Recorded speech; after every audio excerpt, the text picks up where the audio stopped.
5th, 1967, 7:45 a.m. Israel delivers a stunning opening blow in the Six-Day War. Within a few hours, the Israeli airstrike has devastated the Egyptian Air Force. Fighting on 3 different fronts against the combined might of 3 Arab armies, Israel would win a war in the space of just 6 days. How did this tiny nation achieve one of the most astonishing victories in the history of warfare? Eyewitness testimony, unique access to secret military plans, and weapons testing reveal the extraordinary story of how Israel won the Six-Day War.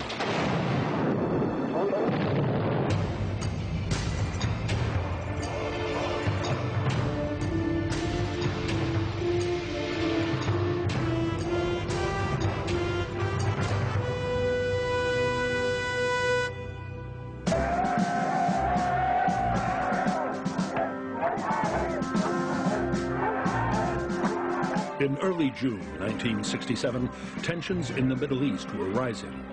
Egyptian President Gamal Abdel Nasser had called on the Arab nations to destroy Israel. War seemed inevitable. Israel faced the grim prospect of a simultaneous invasion from Egypt, Syria, and Jordan. The combined Arab armies had a massive superiority in numbers of soldiers, tanks, and fighter aircraft. Israel was viewed not only by themselves, but by the rest of the world as a scrappy little nation on the very edge of survival. The general mood in the Arab world was that Israel is not that strong, it could be defeated.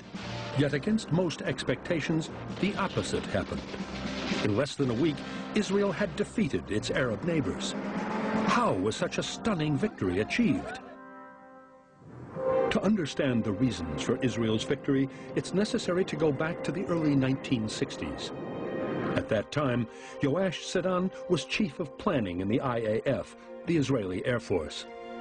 It was pretty obvious that not later than '68 they will eventually attack. A military coalition between Egypt and Syria meant Israel would be facing battles on at least 2 fronts. It could expect attacks from Egypt through the Sinai Desert and by Syria from the Golan Heights. And it seemed possible that both Jordan and Iraq would add their weight to the Arab force.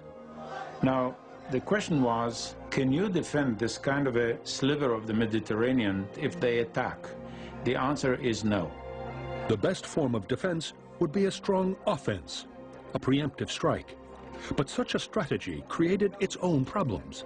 The Israelis could not afford to put all of their oomph against the Egyptians and the Jordanians and the Syrians at the same time.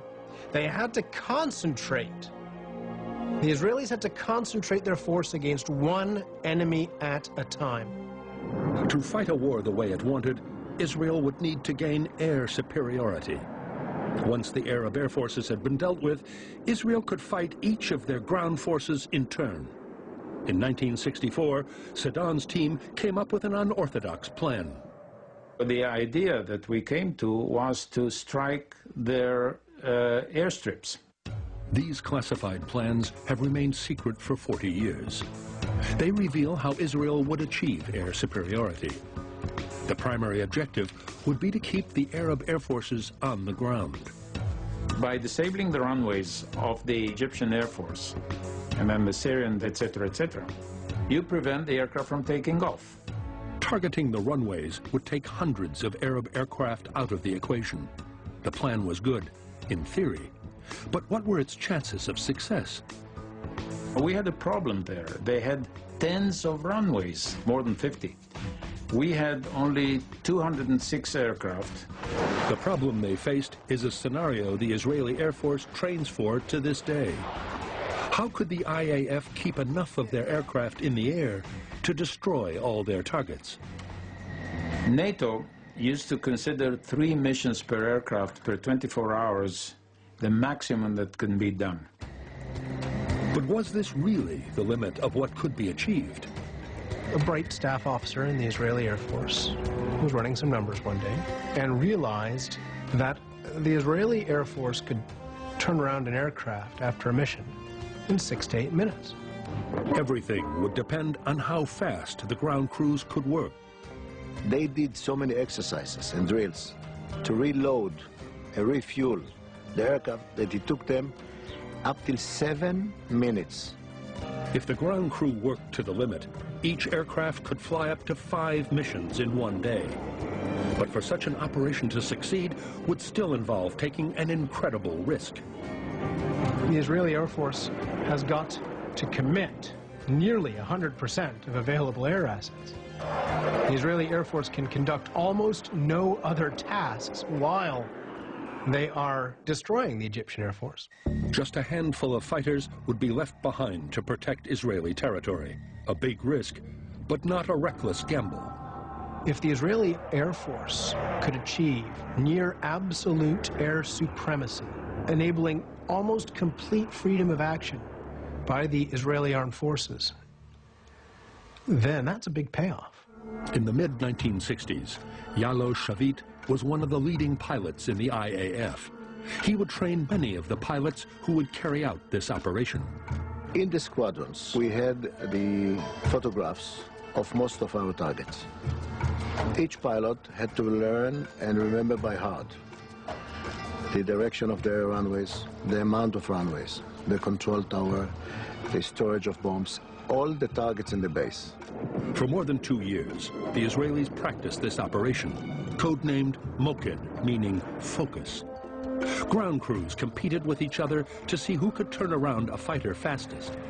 Pilots bombed dummy air bases, modeled on the layout of the real targets, and were constantly tested on their ability to memorize every detail of their mission. They had to concentrate in one target, and they knew it by heart. You wake them up in the middle of the night. They knew what target they are going to bomb. Preparations for war on the Arab side progressed at a different pace. The army was always used as a tool to maintain stability in the country and against political opponents. It was not really preparing